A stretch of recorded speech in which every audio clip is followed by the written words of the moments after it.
Para muitos, um herói. Para outros, um personagem controverso. Introduzido como um vilão intenso que destruiu seu clã para testar a própria força, Itachi Uchiha desde as primeiras aparições impactava não só pelo poder e carisma, mas principalmente por todo o mistério que o envolvia. Com o avanço da história, fomos apresentados a novas nuances e objetivos do personagem. São esses os tópicos que debaterei neste vídeo. Antes de continuar, há duas coisas que você precisa saber. Primeiro, esse vídeo terá obviamente spoilers de Naruto, portanto, caso você esteja assistindo ou lendo e não queira ter a sua experiência afetada, pare por aqui, mas salva o vídeo para ver no futuro e também manda para o seu amigo que já assistiu a série. Segundo, olá, meu nome é Rodrigo e sejam bem-vindos ao meu canal. Se você for novo por aqui, eu espero que esse seja o primeiro de vários encontros nossos e convido você a se inscrever, ativar o sininho e dessa forma me ajudar nesse projeto. Se você já for um inscrito, muito obrigado por estar aqui novamente, você é um lindo, uma linda e eu espero que você saiba disso.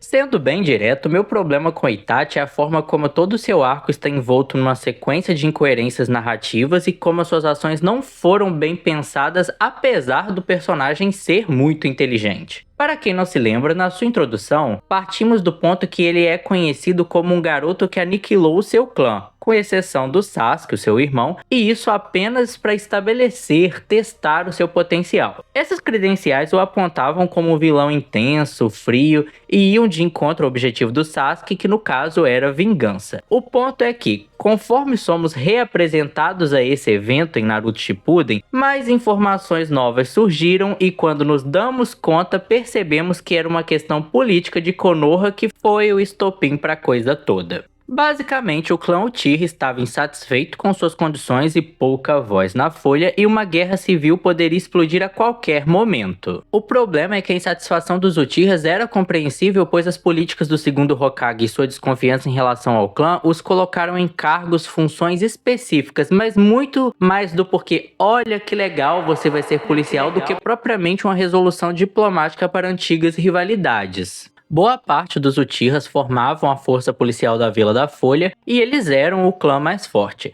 O Itachi, por outro lado, fazia parte da Anbu, e quando a tensão começou a crescer, ele acabou se tornando um agente duplo. Ele era quem discutia e levava as informações para o terceiro Hokage, o Danzou, e eles ficavam a par das reuniões dos Uchihas, mas também ele era visto como alguém, pelo seu pai, chefe desse plano de rebelião, essencial na luta pelos Uchihas. Cabe pontuar aqui que o evento da Raposa de Nove Caudas também assombrava a vila e aumentava as desconfianças acerca dos Uchihas. Afinal, eles tinham o Sharingan, que era um dos meios de controlá-la. E bem, o causador dessa catástrofe não foi identificado. Indo direto ao ponto, houve pouquíssimo esforço para dialogar e foi decidido que a solução era aniquilar os Uchihas. O responsável pela missão, o Itachi. E aqui já começa o meu primeiro problema, que é o fato do Danzou, alguém que definitivamente não era confiável, que fazia muita bosta por baixo dos panos, que o Hiruzen fazia uma vista grossa para suas ações, ele teve um papel importantíssimo na tomada dessa decisão. Um homem cujo caráter era extremamente duvidoso foi escutado, mas os Uchihas que só exigiam maior espaço na política e na vila, não. Outra coisa, naquela época havia uma instabilidade política enorme por causa das guerras ninja, e sendo os Uchihas o clã mais poderoso da vila, o simples ato de decidir matar geral é de uma burrice estratégica colossal. Belezinha que você evita uma guerra ali interna, um conflito interno, mas acaba enfraquecendo seu poder militar diante de outras nações. No final das contas, o saldo sai negativo do mesmo jeito. Ah, Rodrigo, mas uma guerra interna poderia ser usada pelos inimigos e blá blá blá. Sim, concordo, mas o questionamento aqui é a preguiça de todos os envolvidos para resolver da melhor forma. E sendo sincero, essa preguiça era muito mais por preconceito enraizado do que qualquer outra coisa.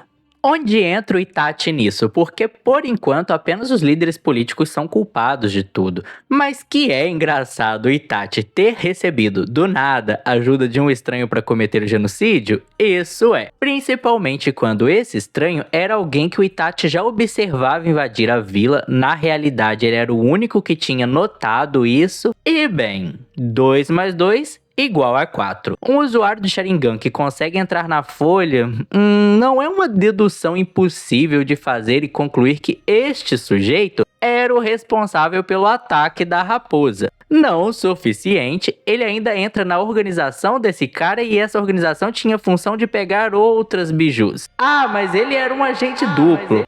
Irmão, a galera de lá já era poderosíssima e ainda estava colecionando bichinhos de caudas. E ele estava ajudando nas missões. Querendo ou não, ele estava pegando e jogando contra o seu próprio objetivo, que era proteger a sua vila. Poderia-se argumentar que ele caiu de paraquedas no conflito político, que ele era muito jovem, inocente, que foi usado nessa conspiração, e isso é fato, mas há muitas contradições para deixar passar, principalmente quando é um personagem muito inteligente. Você mata sua família e o seu clã para evitar uma guerra, mas enfraquece o país no eventual guerra externa. Após isso, você entra num grupo que é a maior ameaça internacional e ajuda esse grupo a avançar com seus planos, consequentemente colocando seu país em ameaça de novo. Onde eu quero chegar com isso é que, na minha opinião e baseado em meus estudos de roteiro, o Kishimoto mudou a ideia durante a obra, e inicialmente era assim para o Itachi ser um vilão. Não sei se foi um surto ou se ele só queria se aproveitar da popularidade do personagem, mas é notável como as bases da sua história apontavam para uma direção e pararam em outra. A relação do Sasuke e do Itachi é a que mais me convence dessa minha tese. É revelado depois que os planos do Itachi para com seu irmão era que o Sasuke o matasse, se tornasse um herói e ficasse mais forte e blá blá blá. Mas meu filho,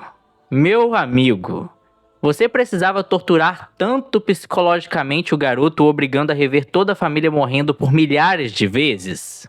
Você queria tanto alimentar o ódio dele, mas sério que você achou que ficaria tudo de boas depois? Não foi lá muito inteligente traumatizar o garoto, e eu sei que ele não contava com o fato do Sasuke descobrir toda a história verdadeira. Mas sério que ele achou que o Tobi não iria dar com a língua nos dentes? Não precisa ser muito inteligente para saber que ele usaria isso para manipular o Sasuke, e venhamos e convenhamos, esse ódio do Sasuke já tinha o levado a caminhos errados, como seguir o Orochimaru. Tinha como sair alguma coisa boa disso? É muito estranho um personagem que é considerado um gênio não ter pensado nesses detalhes. Não pensou ou não foi planejado inicialmente pelo roteirista. E uma coisa que me pega muito no fandom de Naruto é como Sasuke é visto como um rebelde, impulsivo, burro, mas considerando todo o plot da coisa, é super compreensível ele ser como ele é e as suas decisões. Ele foi a maior vítima de toda a conspiração, ele teve a reação mais humana possível.